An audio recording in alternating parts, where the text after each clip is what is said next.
ce qui va suivre. Merci.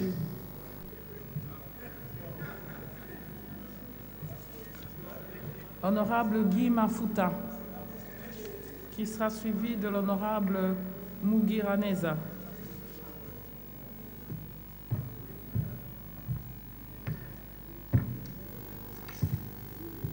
Merci beaucoup, honorable présidente, pour la parole. Honorable membre du bureau, honorable député, chers collègues, je m'en vais emboîter le pas à mes collègues qui m'ont précédé ici pour féliciter le collègue Passy Zapamba pour cette initiative que je qualifie d'ambitieuse et de courageuse. Ambitieuse et courageuse parce que nous parlons du code pénal.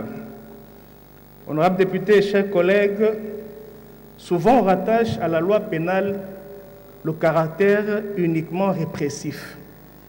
Mais je pense qu'il a aussi un caractère régulateur et même qui touche au comportement de la population. Je me dis que pour modifier ce code, pour modifier les dispositions contenues dans le code pénal, il faut un travail beaucoup plus grand. Le sentiment que j'ai eu en voyant cette proposition d'amendement, c'est le sentiment qu'on peut observer d'un médecin qui se décide d'intervenir chirurgicalement sur un patient pour une appendicectomie, mais qui se rend compte qu'il y a le kyste et qui referme le corps sans enlever le kyste. Qu'est-ce que je veux dire par là? Il y a beaucoup à revoir dans le code pénal. Et je pense que cela se justifie par la multiplicité des propositions d'amendements qui doivent gîre dans les tiroirs du bureau. J'avais au fait 8 observations, mais je crois qu'en suivant le collègue, l'honorable Maurice Mboko qui est passé, je vais retenir 3 observations. La première, c'est qu'il faudrait arriver à conformer la devise, la monnaie utilisée dans les sanctions. Quand vous voyez le code pénal, jusqu'aujourd'hui, il y a des infractions, les amendes par exemple, qui sont stipulées en zaïre, une monnaie qui n'a plus cours légal. Et dans le projet, dans la présente proposition, il y a même des sanctions qui sont en dollars, si j'ai bien lu. Moi, par contre, je proposerais qu'on recourt au front fiscal pour être à l'abri de la continuelle dévaluation de notre monnaie nationale. Et aussi, j'aurais souhaité que l'initiative de révision du code pénal tienne également compte de la cybercriminalité pour faire le travail une fois pour toutes. J'aurais souhaité aussi que l'on tienne compte de la spécification et de la catégorisation des infractions. Pourquoi je le dis? Il y a un principe sacro-saint. Pas d'infraction, pas de sanction sans la loi.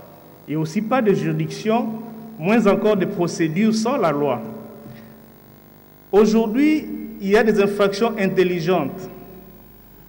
L'intérêt qu'il y a à catégoriser les infractions, à les spécifier, c'est rendre la tâche beaucoup plus aisée, non seulement aux juges, mais également aux justiciables, de savoir quelle est la juridiction compétente qu'il faut saisir pour connaître d'une affaire. Ne pas le faire, c'est garder un flou qui est vraiment préjudiciable. Je prends un exemple, parce qu'en venant ici, je pensais que c'était la loi de l'honorable Luquin. Malheureusement, c'est une autre loi, mais toutes les lois renvoient à la même réalité. Vous avez par exemple une infraction de faux usage de faux.